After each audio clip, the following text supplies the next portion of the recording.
Olá,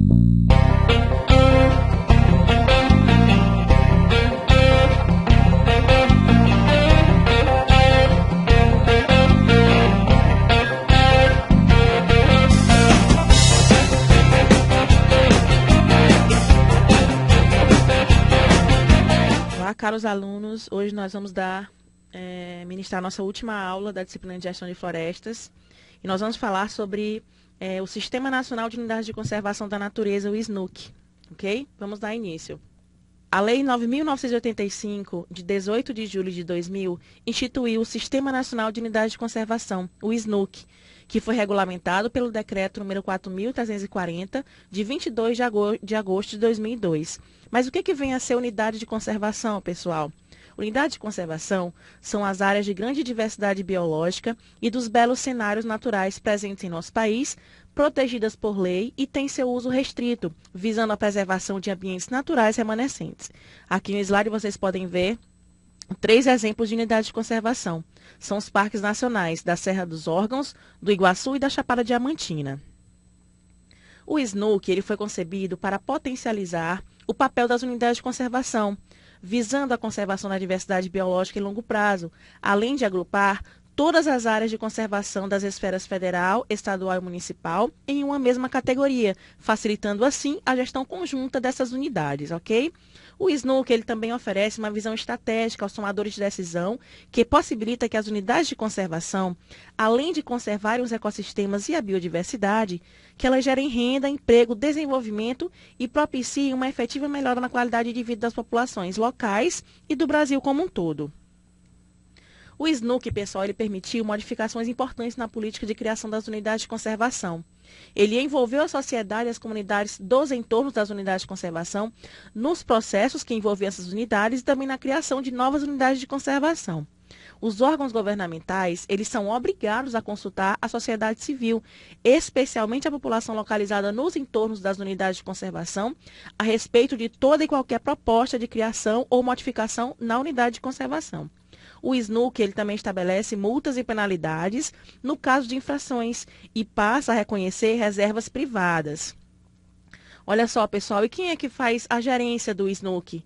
É o Conselho Nacional do Meio Ambiente, como órgão consultivo e deliberativo, o Ministério do Meio Ambiente, como órgão central, e o Instituto Chico Mendes e IBAMA, como órgãos executores, ok? E olha só, pessoal, o SNUC ele apresenta uma série de 12 objetivos. Diante da necessidade da conservação das paisagens naturais e ecossistemas ameaçados no Brasil, a Lei 9.985 de 2000 estabelece em seu artigo 4 os seguintes objetivos.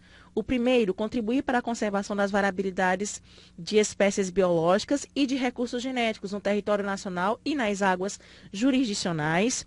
Proteger as espécies ameaçadas de extinção, contribuir para a preservação e a restauração da diversidade de ecossistemas naturais, promover o desenvolvimento sustentável a partir dos recursos naturais, promover a utilização dos princípios e práticas de conservação da natureza no processo de desenvolvimento, proteger paisagens naturais pouco alteradas e de notável beleza cênica, proteger as características relevantes da natureza geológica, morfológica, geomorfológica, espeleológica, arqueológica, paleontológica e cultural, recuperar ou restaurar ecossistemas degradados, proporcionar meio e incentivos para atividades de pesquisa científica, estudos e monitoramento ambiental, valorizar econômica e socialmente a diversidade biológica, favorecer condições e promover a educação e a interpretação ambiental e a recreação em contato com a natureza e proteger os recursos naturais necessários à subsistência de populações tradicionais, respeitando e valorizando seu conhecimento e sua cultura e promovendo-a social e economicamente. Como vocês podem ver, pessoal, os objetivos do SNUC, eles protegem, além dos recursos naturais, através das áreas de unidade de conservação, outros elementos, como os aspectos geológicos, que são de grande importância, as cavernas, os sítios arqueológicos e paleontológicos. E eu destaquei aí o fator de pesquisa, porque através da pesquisa, a gente pode determinar a real diversidade da área e, com isso, propor novas estratégias para a conservação, preservação e recuperação dessas áreas, ok, pessoal? E aí, pessoal, o SNUC, ele divide as várias unidades de conservação em duas categorias: as unidades de proteção integral e as unidades de uso sustentável. Nós vamos falar de cada uma delas, dando início agora pelas unidades de proteção integral, ok? As unidades de proteção integral, elas não podem ser habitadas pelo homem, sendo admitido apenas o uso indireto dos seus recursos naturais, ou seja, atividades de pesquisa e turismo ecológico. O Instituto Chico Mendes, ele gerencia cerca de 137 unidades de conservação de proteção integral no Brasil. E aqui no mapa vocês podem ver que a grande maioria dessas unidades de conservação, elas estão localizadas na região norte do país. E essas unidades de proteção integral, elas ainda são divididas em 5 categorias: as estações ecológicas, as reservas biológicas, os parques nacionais, os monumentos naturais e refúgios da vida silvestre. E nós vamos falar sobre cada uma delas agora, ok?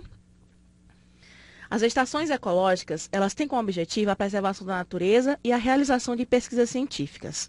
Atualmente, no Brasil, existem 90 áreas de estação ecológicas que ocupam um total de 11.691.500 hectares. Elas são compostas por áreas exclusivamente públicas, sendo que as propriedades particulares incluídas em seus limites, elas devem ser desapropriadas, porque essas unidades de conservação são destinadas quase que totalmente para pesquisa científica, ok, pessoal? Dentro das estações ecológicas é proibida a visitação pública, a não ser com objetivo educacional. Olha aí o que eu falei anteriormente. A realização da pesquisa na área deve ser previamente autorizada pelo órgão responsável e está sujeita a restrições. E aí na imagem nós temos uma foto da Estação Ecológica de Uruçuiuna, que ocorre aqui no sul do nosso estado. As reservas biológicas, pessoal, elas têm como objetivo a preservação integral dos recursos naturais existentes em seus limites, sem interferência humana direta ou modificações ambientais. A exceção são as medidas de recuperação de seus ecossistemas alterados e as ações de manejo necessárias para recuperar e preservar o equilíbrio natural, a diversidade biológica e os processos ecológicos naturais. As reservas biológicas, elas são áreas de posse de domínio público, sendo que as propriedades particulares incluídas em seus limites devem ser desapropriadas. Atualmente, existem 51 áreas de rebio no Brasil, que ocupam um total de 5.251.100 hectares. A visitação ela é permitida apenas para fins educacionais e a pesquisa científica depende da autorização prévia do órgão responsável pela administração da unidade. Aí também a imagem da Rebio Poço das Antas, no Rio de Janeiro. Já os parques nacionais, eu acho que são uma das unidades de conservação mais conhecidas por todos nós.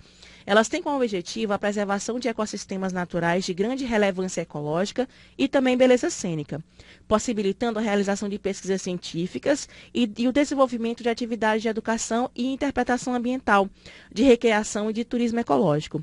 O país abriga 52 parques nacionais e 245 parques estaduais.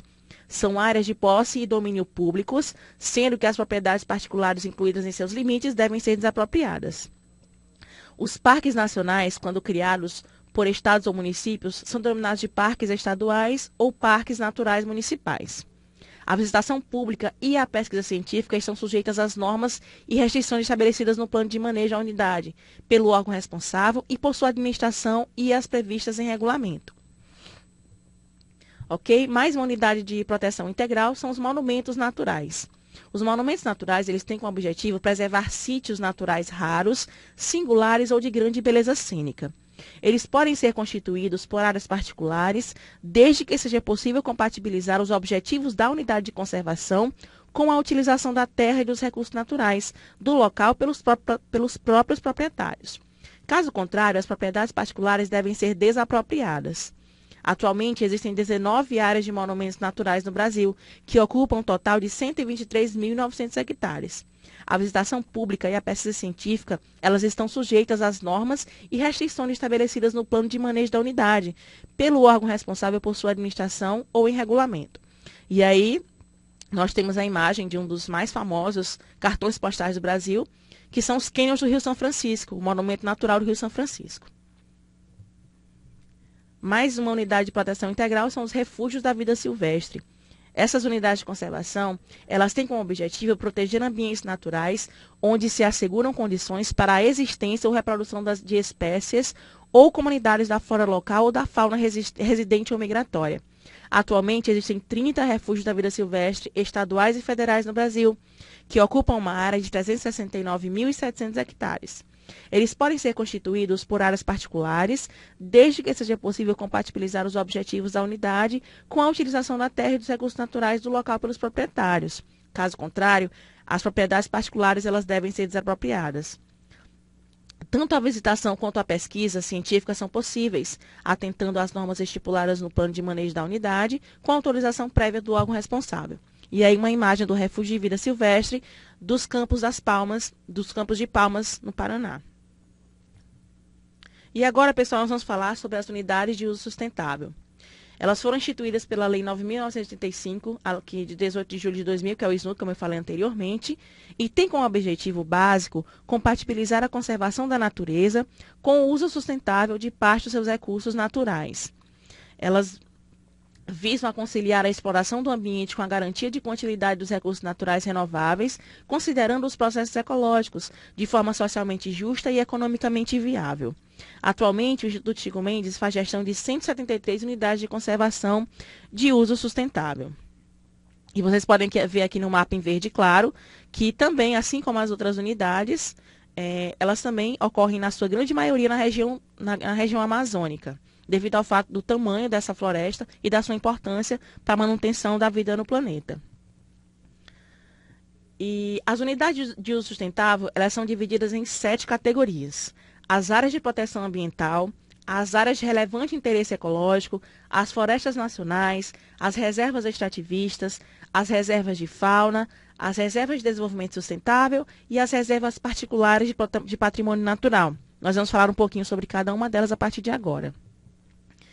As áreas de proteção ambiental, pessoal, são unidades que ocupam extensas áreas de terras públicas ou particulares, geralmente apresentam um certo grau de ocupação humana e estão sujeitas às restrições de uso, conforme as normas da unidade. As APAs são estabelecidas visando proteger a biodiversidade e regulamentar a ocupação e uso dos recursos naturais em áreas com características abióticas, bióticas, estéticas ou culturais de grande importância para a população em geral. É permitida a realização de pesquisas em seu interior, desde que autorizado pelo órgão responsável. As APAs, elas serão um conselho presidido pelo órgão responsável por sua administração e constituído por representantes dos órgãos públicos, de organizações da sociedade civil e da população residente. E aqui nós temos a imagem de um dos mais famosos cartões postais do Brasil, que é a Unidade Sustentável Arquipélago de Fernando de Noronha. Outra unidade de uso sustentável são as áreas de relevante interesse ecológico. Essas áreas, elas geralmente são de pequena extensão, com pouca ou nenhuma ocupação humana, com características naturais extraordinárias ou que abrigam exemplares raros da biota regional. Elas têm como objetivo manter os ecossistemas naturais de importância regional ou local e regular o uso admissível dessas áreas, conciliando com a conservação ambiental. Atualmente, existem 40 áreas de relevante interesse ecológico do Brasil, ocupando uma área de 89.300 hectares. As áreas de relevante interesse ecológico são constituídas por terras públicas ou privadas. Respeitando os limites constitucionais, podem ser estabelecidas normas e restrições para a utilização de uma propriedade privada localizada em seu interior. E aí, como exemplo de área de relevante interesse ecológico, nós temos a Ilha Grande do Rio de Janeiro. E eu já falei na aula de Mata Atlântica para vocês sobre a jararaquilhoa, que ela vive nessa ilha. E esse é um dos motivos dessa ilha ser considerada uma unidade de conservação, porque somente essa espécie só vive nessa ilha e ela precisa ser preservada para dar continuidade à sua existência, ok, pessoal? E as florestas nacionais? As florestas nacionais são áreas com cobertura florestal de espécies predominantemente nativas e têm como objetivo básico o uso múltiplo e sustentável dos recursos florestais e a pesquisa científica. As flonas são compostas por áreas exclusivamente públicas, sendo que as propriedades privadas, dentro dos seus limites, deverão ser desapropriadas. Atualmente, existem 65 áreas de florestas nacionais do Brasil, ocupando um total de 18.808.447 hectares. é permitida a permanência de populações tradicionais, desde que essas já estivessem presentes no local anteriormente à criação das unidades. A visitação pública e a pesquisa científica são permitidas, condicionadas às normas estabelecidas para o manejo da unidade pelo órgão responsável por sua administração. As FLONAS, elas devem apresentar um conselho consultivo, composto por representantes do poder público, da sociedade e, quando necessário, por representantes das populações tradicionais em seu interior. Uma outra unidade de uso sustentável, pessoal, são as reservas extrativistas, chamadas de RESEX. São áreas utilizadas por populações extrativistas tradicionais, cuja subsistência baseia-se no extrativismo e, complementarmente, na agricultura de subsistência e na criação de animais de pequeno porte. Tem como objetivos proteger os meios de vida e a cultura dessas populações e assegurar o uso sustentável dos recursos naturais da unidade. A RESEX é de domínio público, com uso concedido às populações extrativistas tradicionais, sendo que as áreas particulares incluídas em seus limites devem ser desapropriadas. Nessas unidades é permitida a visitação pública e o desenvolvimento de pesquisas científicas, desde que constante em seu plano de manejo e previamente autorizada pelo órgão responsável. Olha só, pessoal, atualmente existem 87 áreas de reserva extrativista no Brasil, ocupando uma área de 14.308.600 hectares. A caça e a exploração de recursos naturais são proibidas, e a exploração de recursos minerais são proibidas, e a exploração dos recursos madeireiros só é permitida de forma sustentável e complementar às demais atividades desenvolvidas pela população da unidade. As RESEX, elas são geridas por um conselho deliberativo que é presidido pelo órgão responsável por sua administração e constituído por representantes de órgãos públicos, de organizações da sociedade civil e das populações tradicionais residentes na área. E aí nós temos um exemplo, a reserva extrativista Chico Mendes, no Acre, que é onde é extraída uma grande quantidade de látex para a produção de borracha aqui no nosso país.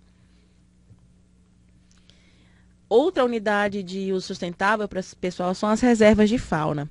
São áreas naturais habitadas por populações de animais nativos, terrestres ou aquáticos, residentes ou migratórios. Essas áreas são adequadas para estudos técnicos e científicos sobre o manejo econômico sustentável desses animais. São de posse e domínio públicos, sendo que as áreas particulares incluídas em seus limites, elas devem ser desapropriadas. A visitação pública ela é permitida, desde que é compatível aos objetivos da unidade e previamente autorizada pelo órgão responsável. E a caça ela não é permitida dentro dessas unidades de conservação. E como exemplo de unidade de uso sustentável, tem aí a Baía da Babitonga, que é a primeira reserva de fauna do Brasil, criada em 2007 em Santa Catarina. Outra unidade de uso sustentável são as reservas de desenvolvimento sustentável. São áreas naturais que abrigam populações tradicionais, cuja existência baseia-se em sistemas sustentáveis de exploração dos recursos naturais desenvolvidos ao longo de gerações e atuam na preservação da natureza e manutenção da diversidade biológica. As reservas de desenvolvimento sustentável, ou também RDS, têm como objetivo básico preservar a natureza e, ao mesmo tempo, assegurar as condições e os meios necessários para a recuperação e a melhoria dos modos e da qualidade de vida das populações tradicionais. Ela foi constituída como área de domínio público, sendo que as propriedades particulares incluídas em seus limites devem ser, quando necessário, desapropriadas. Atualmente, existem 27 reservas de desenvolvimento sustentável no Brasil, ocupando uma área de 10.984.400 hectares. E as reservas de desenvolvimento sustentável, ela será gerida por um conselho deliberativo, constituído por representantes de órgãos públicos, de organizações da sociedade civil e das populações tradicionais residentes na área. A visitação nessas áreas e a pesquisa científica, elas são incentivadas, sendo permitida a exploração dos ecossistemas de modo sustentável, incluindo a substituição da vegetação original por espécies cultiváveis, desde que se respeite um zonamento prévio estabelecido no plano de manejo. E como exemplo aí nós temos uma das mais famosas reservas de desenvolvimento sustentável, que é a reserva de Mamirauá, que é a primeira do gênero no Brasil, criada em 1996 pelo estado do Amazonas. E nessa espécie é que se estuda um dos primatas mais ameaçados também, o cacajau calvus, que é o primata da cara vermelha, que ele só é encontrado lá na reserva de Mamirauá. Ok, pessoal? E para finalizar, nós vamos falar aqui das reservas particulares do patrimônio natural. São áreas privadas, com o objetivo de conservar a diversidade biológica. O termo de compromisso entre o proprietário e o governo, ele será assinado perante o órgão ambiental, que verificará a existência de interesse público. As reservas particulares do patrimônio natural, ou RPPNs, nela somente é permitida a pesquisa científica e a visitação com objetivos turísticos, recreativos e educacionais. Atualmente, existem cerca de 756 reservas particulares do patrimônio natural do Brasil, ocupando uma área de 472.942 hectares. Como vocês podem ver aí no mapa, pessoal, a grande maioria das áreas de reservas particulares do patrimônio natural encontra-se na região sul do Brasil. E isso se deve principalmente ao alto índice de degradação da Mata Atlântica. E essas reservas são extremamente importantes porque elas estão servindo como corredores ecológicos para a preservação desse bioma, ok? Como eu falei lá na aula de Mata Atlântica para vocês. E é isso, pessoal. Bons estudos e até a próxima.